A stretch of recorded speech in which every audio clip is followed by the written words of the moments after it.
Anakin, please, come back to the light. Face up to what you've done. I can help you. It's too late for that. You're too late. You only want to help yourself. You know that's not true. 2005 was an absolute goldmine of classic Star Wars games. LEGO Star Wars letting players experience the story of the prequels in LEGO form, Republic Commando giving players a first-person shooter from the newly introduced Clone Commandos, and of course, Battlefront 2 allowing us to fulfill our Star Wars fantasies through massive ground and space battles. Yet there's one Star Wars game that I think doesn't really get talked about enough. Star Wars Episode 3: Revenge of the Sith. While I was way too young, the hype leading up to Episode 3 was exhilarating. The only thing that kept fans busy in between the release of Attack of the Clones and Revenge of the Sith were the books, an animated micro-series, Star Wars Clone Wars, and other video games like Knights of the Old Republic. As the time got closer to the release of Revenge of the Sith, this movie tie-in game gave players a chance to fully experience the story of the movie before they got a chance to even see it. Now, we all know that most movie tie-in games were really bad, but Revenge of the Sith was different. This wasn't just a simple cash grab capitalizing on the hype of the movie. When you play it, you can see the developers really put a lot of care into this game and as a result, created a fantastic Star Wars video game. Foolish Jedi! Finish them off! Bring me their lightsabers and their heads! For a game that was released in 2005, Revenge of the Sith still holds its own when it comes to its presentation. Comparing the graphics here to other graphically impressive games at the time, such as Resident Evil 4, Revenge of the Sith is on par and in some cases one of the better looking games to come out at the time. The character models for Anakin, Obi-Wan, and a lot of the boss characters you'll fight in the game look pretty good and quite accurate to their movie counterparts.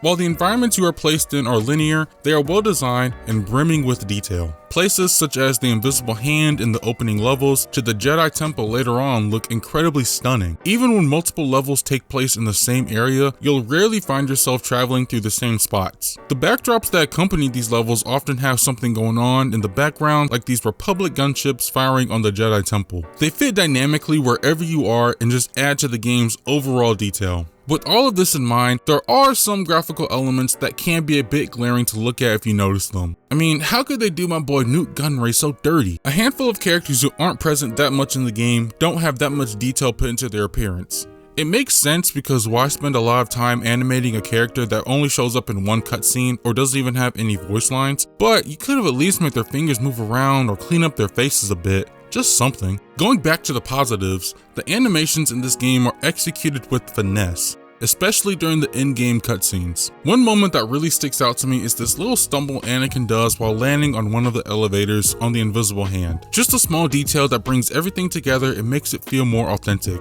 Nick Gillard, a stunt coordinator and fight choreographer for the prequels, was present to help fine-tune the game's lightsaber combat. Gillard also plays lightsaber expert Sin Drawling in the movies, and his character appears in an extremely difficult boss fight that I will touch on later. Hayden Christensen was also present to help with the lightsaber combat and to provide insight on Anakin's character and how he progresses with his fighting style throughout the film. All of this work is put on display. Those really small details got my attention and go to show the extra touch the animators put in to make these characters feel a bit more real. Animations for the lightsaber combat are vast and varied, further making you feel like a well-trained Jedi. Some of these moves look as if they were pulled straight from the movie. Speaking of the movie, the game also features 12 minutes of actual footage from the movie. Yes, you heard that right, 12 minutes. Back when I was younger, I loved seeing this type of stuff in movie tie-in games. It's still interesting to look at now, since this was quite rare to see actual footage in most games of the same nature. These small cutscenes would play in the beginning and end of most of the levels, and there are some slight tweaks to the sound and dialogue. General, we found the Jedi. They're in hallway 328. General, we found the Jedi. They're in hallway 328. Activate ray shields! But they do a pretty good job integrating it into the missions and transition to the game's cutscenes or levels almost seamlessly. There's even a few seconds of footage shown here that wasn't present in the movie at all. Just because there are two of you do not assume you have the advantage. Sound is another important aspect when it comes to Star Wars games. Let's start with the voice cast. Out of all the actors who have appeared in the Star Wars movies, the only person who reprised their role in the game is the late Alethea McGrath, who played Jocasta Nu in Attack of the Clones. The rest of the voice actors come primarily from the 2003 animated Clone Wars microseries. James Ronald Taylor as Obi-Wan, Matt Lucas as Anakin, Tom Kane as a plethora of voices, along with many, many more. Most of the voice actors do an awesome job reprising their roles. The only one that I felt was a bit lacking was Matt Lucas as Anakin. He does an amazing job voicing Anakin in the animated show, and he does a decent job here, but when compared to the rest of the voice cast, the execution of certain lines just came off a bit weird at times. I'm no longer the learner. It's your turn now. Some of the in-game dialogue can also lead to some unintentionally funny moments as well. Isn't it past your bedtime? One bright green Jedi coming up. Flame on.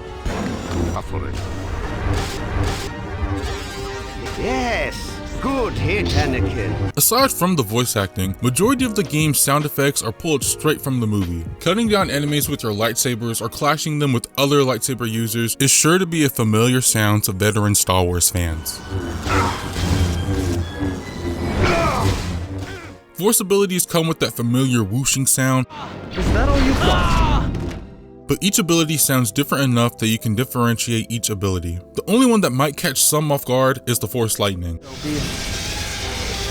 It doesn't sound one for one like the movies, but it never really bothered me, and I probably wouldn't have paid much attention to it if I wasn't looking for it.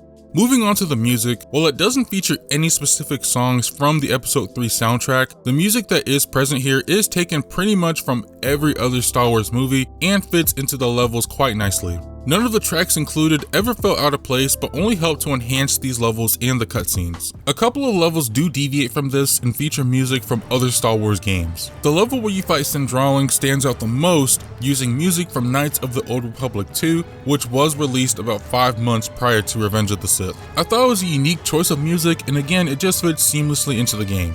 From a technical standpoint, this game still holds up really well. The load times are what really surprised me.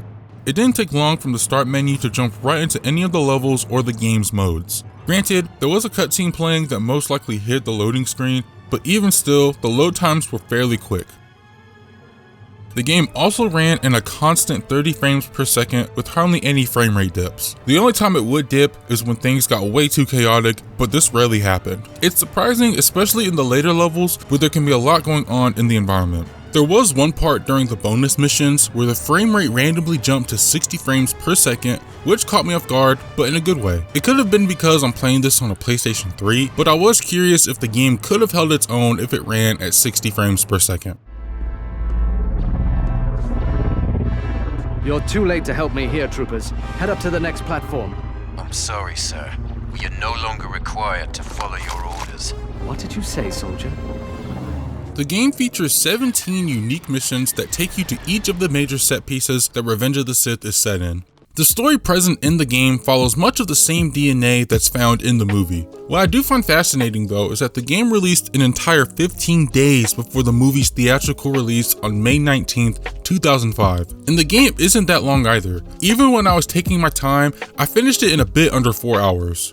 You could witness this story play out multiple times before even seeing the movie once. While the game doesn't cover every single detail, which is to be expected, you experience all the big action-heavy moments here, such as rescuing the Chancellor on the Invisible Hand, fighting General Grievous on Utapau, and the final showdown between Anakin and Obi-Wan on Mustafar. The way most of these events play out in the game are pretty different from how they are in the movie. For example, instead of seeing Obi-Wan get blasted off a cliff during Order 66, you must fight through waves of clones to make an escape. There's even a mission early in the game, which was a deleted scene from the movie, where Anakin and Obi-Wan make their way through a generator room after being cut off by droids. However, the one mission I believe a lot of people think about when it comes to this game, myself included, would be Anakin's raid on the Jedi Temple. Getting to play as Anakin and bring an end to the Jedi Order was something we could really only experience through books and other video games. That was, of course, until we got to experience a little bit of it during the Obi-Wan Kenobi series. But it seems a bit tame compared to what we got here.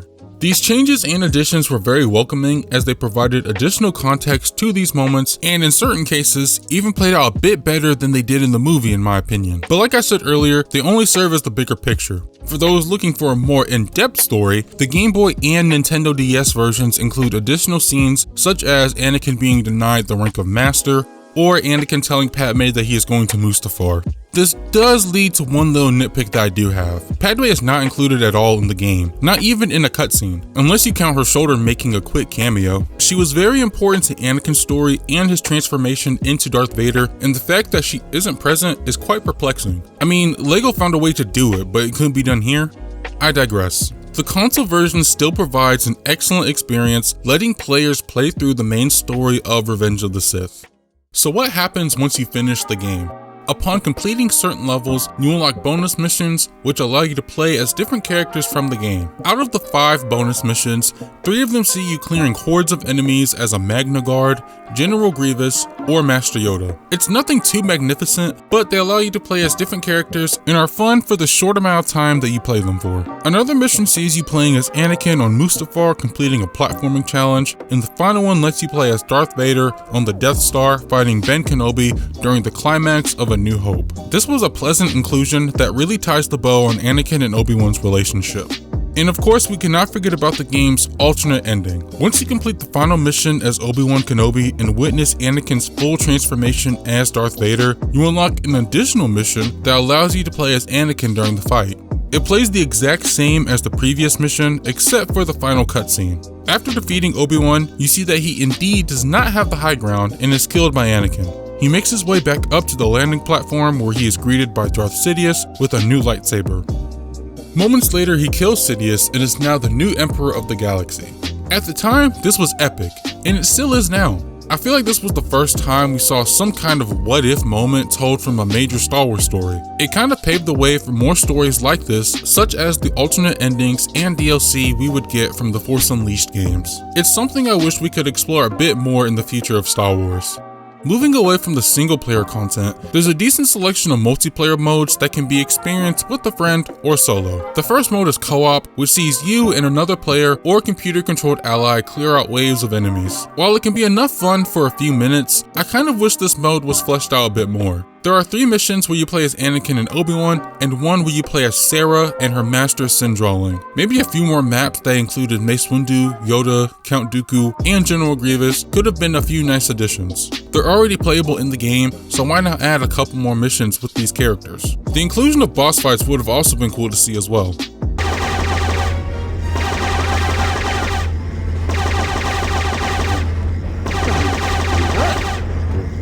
The next multiplayer mode is Versus. This is exactly what it sounds like.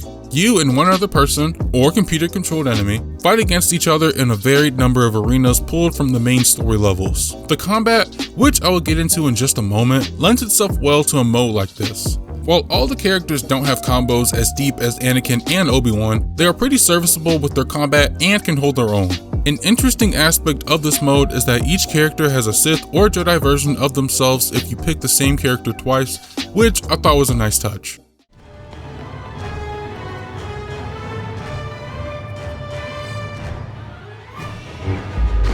Your favorite student is no more.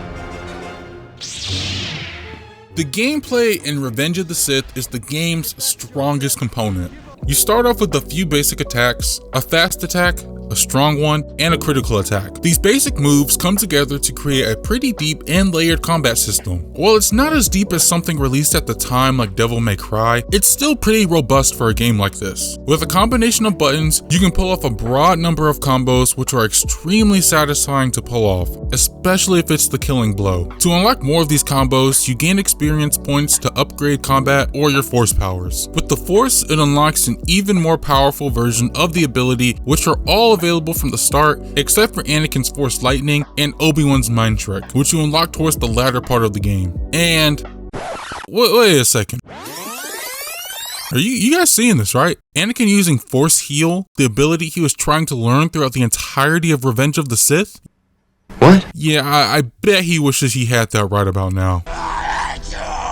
Going back to upgrades, putting points into combat moves is where you unlock these different combos. But how do you get experience points? You get them based on this meter in the bottom left corner. For each kill you do without taking damage, you get a certain amount of points depending on the current rank you are on. You begin on fair and eventually progress your way up to good, impressive, and the max level of masterful. For the most part, I thought this was a pretty rewarding way to earn experience since you are rewarded something for every kill, but there's also the possibility that your meter drains super quickly depending on the enemies that you happen to fight. There is a quick way to send this meter all the way back up though. Each level comes with secrets that are hidden well within them. These can be saber crystals, upgrades to health, or your force meter. Saber crystals are what send your meter all the way up to masterful, while the other two do exactly what they sound like. These secrets are hidden pretty well too. Some simply need you to push objects around, while others require you to complete some sort of hidden objective, like destroying everything in Palpatine's office during the Mace Windu boss fight to unlock the upgrade. This leads to the fact that pretty much all the environments are interactable, which allows you to use the Force and throw these objects around or destroy certain assets. This is also where one of the game's issues come into play: the camera. It's a fixed camera, so it's stuck with you wherever you go and you can't move it using the right stick. It's fine in the early levels when the missions take place in small areas, but in later levels, when things begin to open up and become more hectic, this is where it starts to fumble. It can be a pain trying to grab something with the Force, only to be unsure what exactly it is you're grabbing since it's off screen. The enemies you fight throughout the entirety of the game are quite varied in their attacks and their appearance, which is a nice surprise. You have your regular enemies that can go down on 1 or 2 hits. There are these brute type enemies that are larger and take even more hits to take down. There are snipers, heavy enemies, melee enemies, and even droids that can fly. They fly now? They fly now! Sorry, I just had to put that in there. This variety kept the missions from getting stale as you had a lot of different enemies to deal with. Dismemberment is another prominent gameplay feature amongst humans and non-humans alike. While it's nothing too graphic or as precise when compared to other Star Wars games, I thought it was a nice addition to show that lightsabers aren't just glorified baseball bats like we see in later Star Wars games. While the combat and normal missions get the job done, the combat during the boss fights is where it truly gets to shine. This is where you can pull off all the combos that you have learned so far to their fullest potential. I truly cannot emphasize enough how much I love this game's combat system. It's to the point where Revenge of the Sith feels like 2 completely different games. During the normal missions, when you are fighting droids and clones, it can come off a bit like a hack and slash. Whenever you encounter the larger and tougher enemies, this is when you can pull out the fancy moves and voice powers to get the leg up on these enemies. But for the most part, you can easily just switch between light and heavy attacks. This isn't really the case with the boss fights, which changed the way the game is played and almost feels like a fighting game. It feels like this elegant dance where you have to learn when the best time is to strike and when to hold back and defend yourself. It's so good that I went back through the boss fights in the main story to improve my skills when it comes to the combat system. Almost all the boss fights are pulled straight from the movie with a couple of nice surprises. Centralic is one that I want to highlight due to its difficulty. After playing this game quite a few times throughout my life, I would say I have a pretty good hold on how the boss fights operate. They may get me from time to time, but I'm able to hold my own. Not with Centralic.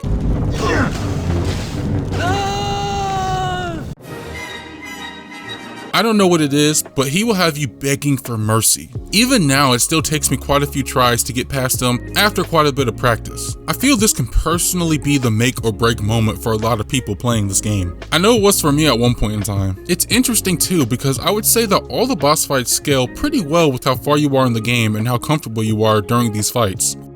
The AI for the boss fights are quite impressive too. At times, it truly felt like I was playing against an actual person. They'll block at the perfect time, interrupt your combos, and even spam you with the same attacks. I'm looking at you, General Grievous.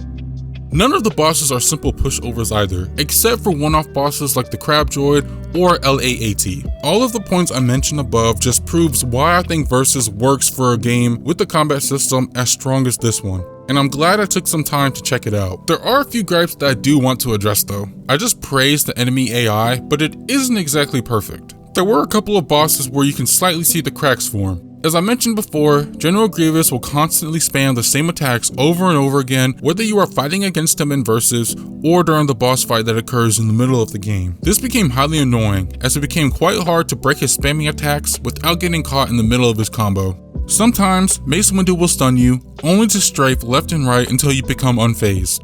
And I've got to point out the elephant in the room. Why the hell is there a Newt Gunray boss fight? This fight felt completely unnecessary, and I don't see a reason why it was included in the game at all. Just let me stab the man and move on with taking over the galaxy. One final thing to mention comes with a mechanic exclusive to boss fights, which is a saber lock. There's a couple of different variations. One is short, which allows you to knock your opponent back or duck their attack. The other requires you to rapidly mash two buttons, in my case, square and triangle on the PlayStation controller, to overpower them. I felt going back and forth between two buttons was a bit overkill since I had to quickly move my controller to this weird position. But those are only minor annoyances to what is otherwise an amazing series of boss fights and a stellar combat system. I can confidently say that Revenge of the Sith has the best combat system out of any Star Wars game.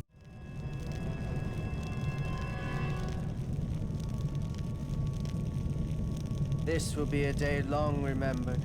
Soon the Jedi will be no more. Star Wars Episode 3 Revenge of the Sith is one of the best Star Wars games that I feel doesn't get talked about enough. Maybe because it's another movie tie-in game in a long list of movie tie-in games, but Revenge of the Sith is quite unique. Considering the time it was released, this game is impressive visually with its set pieces, backgrounds, and animations being an immediate standout. We get to experience the main story beats from the movie while expanding on duels and exploring different areas that were glossed over in the movie. And the combat system is easily the best combat system in any Star Wars game, rivaling many that have come out since this game's release. I have very fond memories of Revenge of the Sith ever since I saw the movie only at 4 years old. Playing the game on my dad's original Xbox further solidified that experience, and it was a treat seeing this game hold up well today. There's something truly special about this game that I hope more people getting introduced to Star Wars can hopefully be able to experience. Whether that be with backwards compatibility on Xbox, playing it on a PlayStation 2, PlayStation 3, or through other methods that can't be learned from a Jedi. I hope you guys enjoyed this look back on Star Wars Episode 3 Revenge of the Sith, the video game. If so, be sure to leave a like, subscribe to the channel, and leave a comment. This is one of the few Star Wars games that I don't hear a lot about, so I would really like to hear everyone's journey with Revenge of the Sith. Thank you so much for watching, and may the Force be with you.